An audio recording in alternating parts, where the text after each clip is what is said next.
ರಾಜಸ್ವ ಸಂಗ್ರಹ ಮಾಡಕ್ಕಾಗದೇನೆ ಈಗ ಕೇಂದ್ರದ ಮೇಲೆ ಗೂಬೆ ಕೂರಿಸುವಂತ ಒಂದು ಕೆಲಸ ಸಿದ್ದರಾಮಯ್ಯ ಮತ್ತೆ ಡಿ.ಕೆ. ಶಿವಕುಮಾರ್ ಅವರು ಮಾಡ್ತಾ ಇದ್ದಾರೆ ಅನ್ನುವಂತ ಒಂದು ಆರೋಪವನ್ನ ಬಿಜೆಪಿಯ ರಾಜ್ಯಾಧ್ಯಕ್ಷ ವಿಜೇಂದ್ರ ಅವರು ಮಾಡಿದ್ದಾರೆ. ಫಸ್ಟ್ ಆಫ್ ಆಲ್ ವಿಜೇಂದ್ರನಿಗೆ ಈ ತೆರಿಗೆ ಎಷ್ಟು ಅನ್ಯಾಯ ಆಗಿದೆ ಅನ್ನೋದು ಗೊತ್ತಿದ್ದಾಗಿಲ್ಲ, ಗೊತ್ತಾಯ್ತಾ? ನಾನು ಅಂಕಿ ಅಂಶಗಳ ಮೂಲಕ ಹೇಳಿದ್ದೀನಿ.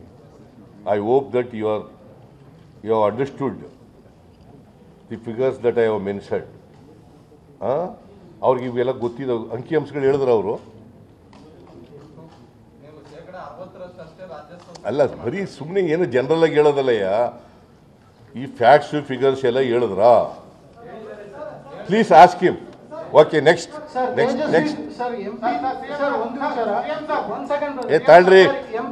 ಎಂಪಿ ತೇಜಸ್ವಿ ಸೂರ್ಯ ಅವರು ನೀವು ಕೊಟ್ಟ ಸ್ಟ್ಯಾಟಿಸ್ಟಿಕ್ಸ್ ಅಲ್ಲಿ ಏನ್ ಕೊಟ್ಟಿರೋದನ್ನ ಮಾತ್ರ ಹೇಳಿದ್ರು, ಏನ್ ಕೊಡ್ಬೇಕಾಗಿರೋದು ಏನು ಬಾಕಿ ಇದೆ ಅದನ್ನ ಯಾವ್ದು ಹೇಳಿರ್ಲಿಲ್ಲ. ಅದ್ರ ಜೊತೆಗೆ ಕಾಂಗ್ರೆಸ್ನ ಒಬ್ರು ಎಂಪಿ ಸಂಗ್ರಹ ಮಾಡಕ್ಕಾಗದೇನೆ ಈಗ ಕೇಂದ್ರದ ಮೇಲೆ ಗೂಬೆ ಕೂರಿಸುವಂತ ಒಂದು ಕೆಲಸ ಸಿದ್ದರಾಮಯ್ಯ ಮತ್ತೆ ಡಿ.ಕೆ. ಶಿವಕುಮಾರ್ ಅವರು ಮಾಡ್ತಾ ಇದ್ದಾರೆ ಅನ್ನುವಂತ ಒಂದು ಆರೋಪವನ್ನ ಬಿಜೆಪಿಯ ರಾಜ್ಯಾಧ್ಯಕ್ಷ ವಿಜೇಂದ್ರ ಅವರು ಮಾಡಿದ್ದಾರೆ. ಫಸ್ಟ್ ಆಫ್ ಆಲ್ ವಿಜೇಂದ್ರನಿಗೆ ಈ ತೆರಿಗೆ ಎಷ್ಟು ಅನ್ಯಾಯ ಆಗಿದೆ ಅನ್ನೋದು ಗೊತ್ತಿದ್ದಾಗಿಲ್ಲ, ಗೊತ್ತಾಯ್ತಾ? ನಾನು ಅಂಕಿ ಅಂಶಗಳ ಮೂಲಕ ಹೇಳಿದ್ದೀನಿ. I hope that you have understood the figures that I have mentioned.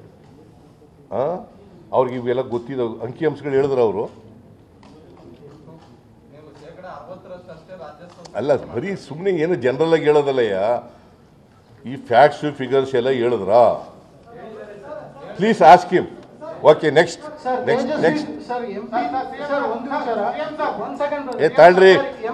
MP Tejasvi Surya ಅವರು ನೀವು ಕೊಟ್ಟ ಸ್ಟ್ಯಾಟಿಸ್ಟಿಕ್ಸ್ ಅಲ್ಲಿ ಏನ್ ಕೊಟ್ಟಿರೋದನ್ನ ಮಾತ್ರ ಹೇಳಿದ್ರು, ಏನ್ ಕೊಡ್ಬೇಕಾಗಿರೋದು ಏನು ಬಾಕಿ ಇದೆ ಅದನ್ನ ಯಾವ್ದು ಹೇಳಿರ್ಲಿಲ್ಲ. ಅದ್ರ ಜೊತೆಗೆ ಕಾಂಗ್ರೆಸ್ನ ಒಬ್ರು ಎಂಪಿ